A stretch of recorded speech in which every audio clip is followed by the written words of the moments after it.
So ano nga ba yan, Kent, yung sunod? Ito kay Robin Padilla tayo. Ano nga ba yan kay Robin Padilla?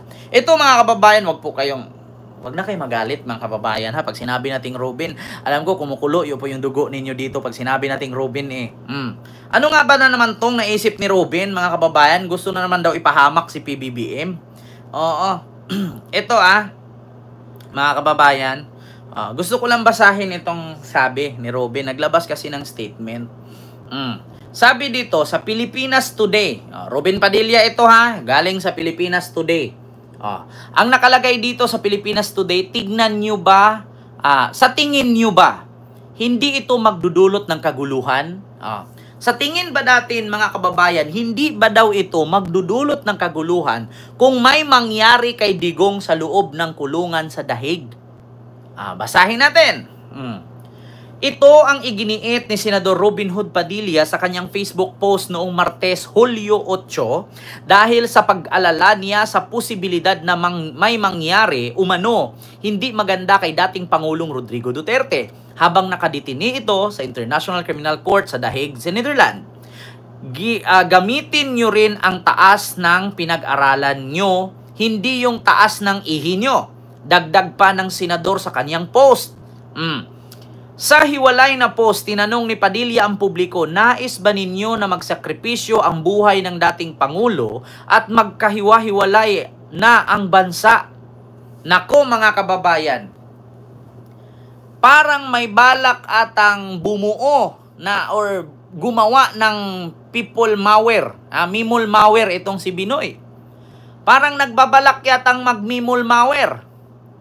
Kasi ang sabi niya, sa hiwalay na post, tinanong ni Padilla ang publiko, nais ba ninyo na magsakripisyo ang buhay ng dating Pangulo at magkahiwa-hiwalay na ang bansa?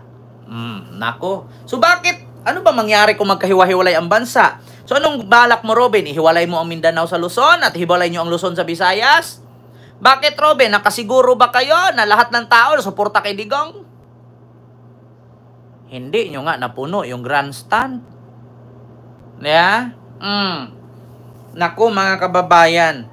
Sabi ni Binoy, kapag may nangyaring hindi maganda kay Tatay Digong sa ICC, sa tingin nyo ba hindi ito magdudulot ng kaguluhan sa Pilipinas? Alam nyo, sa totoo lang mga kababayan, kung may mangyari man kay Digong sa ICC, sa madaling salita, kung mamatay man si Digong, wala namang kaming pakialam. Bakit? Ito lang ang gusto ko na masabi bilang ordinaryong Pilipino, bilang isang vlogger. Kung mamatay po si Digong or mabuhay man si Digong ng 1,000 years old, hindi po yan nakakatulong sa pagbili ko ng bigas. Diba? Yun ang totoo. Kung si Digong ba abutin ng 1,000 years old, mumura ba ang bilihin ng bigas? Kung si Digong ba abutin ng 1,000 years old, tutulungan ba niya ako pambili ko ng lalaki? Hindi naman Tidi ko, maraming salamat po. Diba? Ganun lang kasimple. Kayong mga DDS, ito isipin ninyo, kapag ugaling Robin ang gayahin ninyo, lahat kayo pare-pareho. Sa DDS nga kayo kahit nga daw si Laban si Robin, amoy Digong siya. Amoy Duterte. Pero nung kamakailan lang, may gustong sumilab sa kanya, naghigpit ng security. Natakot pala. Wala ka. Sabi kasi, kahit si Laban nyo ako ngayon, amoy Duterte ako. May gustong sumilab, naghigpit ng security. Sir Noel Sikat, may galab shoutout po. Sabi niya, kapag may mangyari daw kay Digong sa Dahig o mamatay si Digong, magdudulot daw ng kaguluhan sa Pilipinas. Sa tingin nyo ba hindi magdudulot? Alam mo, sa totoo lang, Senator Robin, ako bilang Pilipino, kahit sabihin ko, halimbawa ako ngayon DDS. Kahit ako ngayon DDS, hindi ko po pagurin ang sarili ko. Halimbawa, DDS ako, supporter ni Digong, supporter mo. Tapos ngayon namatay si Digong sa Dahig, tapos ang trabaho ko call center agent. Halimbawa, call center ako. Sa tingin mo, Senator Robin, absinan ko yung trabaho ko na 800 a day?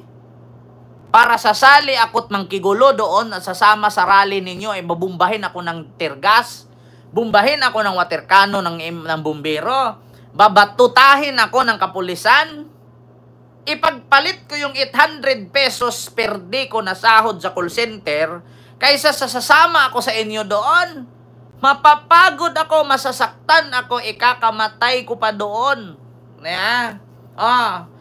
Hindi, alam ko naman po na ang DDS, kahit ang utak niyan ay IQ pusa, no? Mga utak pusa lang ang lakas niyan na kayang abutin ng utak ng mga DDS.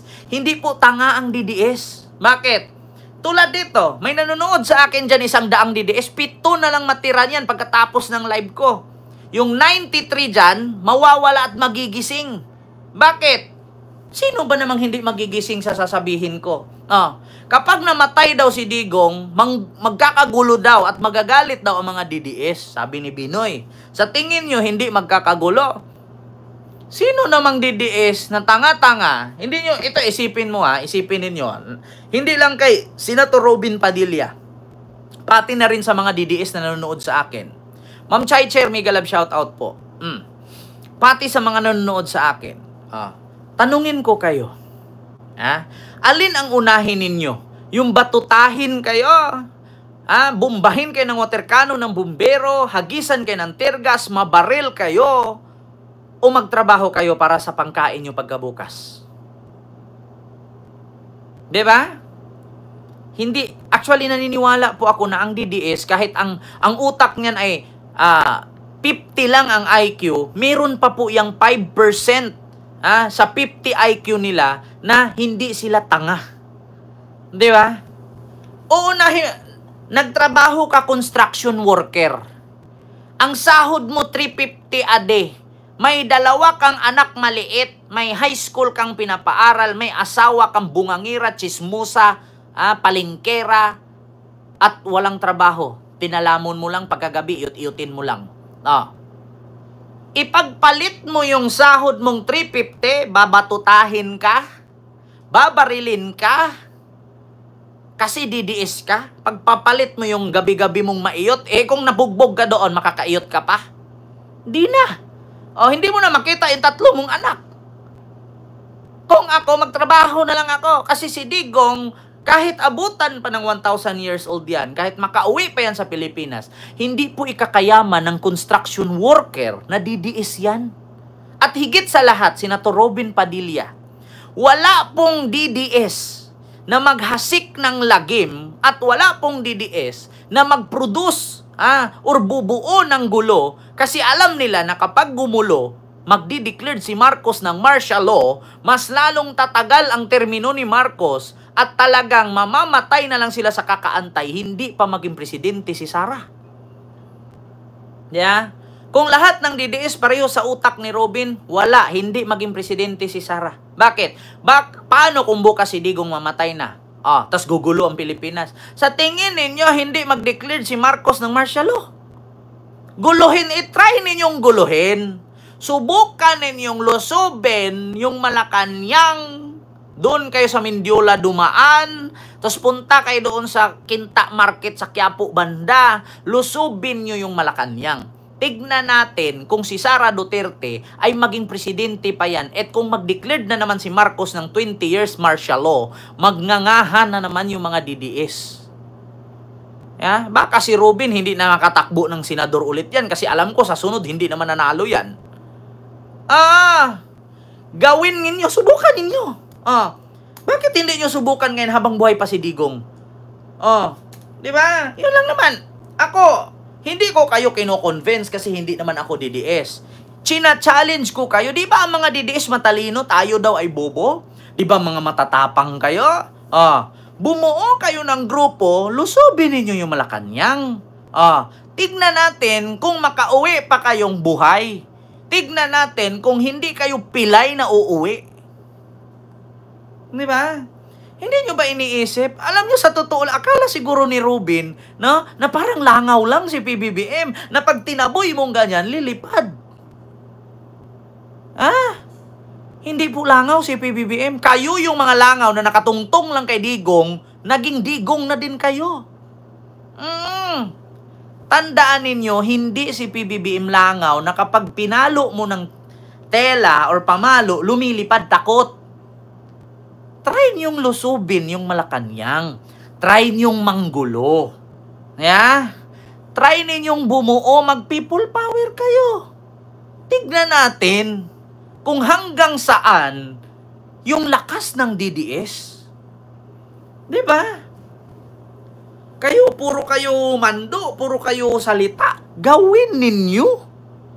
Ako, wala namang problema sa akin kung mag-martial law sa hindi. Hindi naman ako lumabag sa batas. Sumuporta naman ako sa presidente.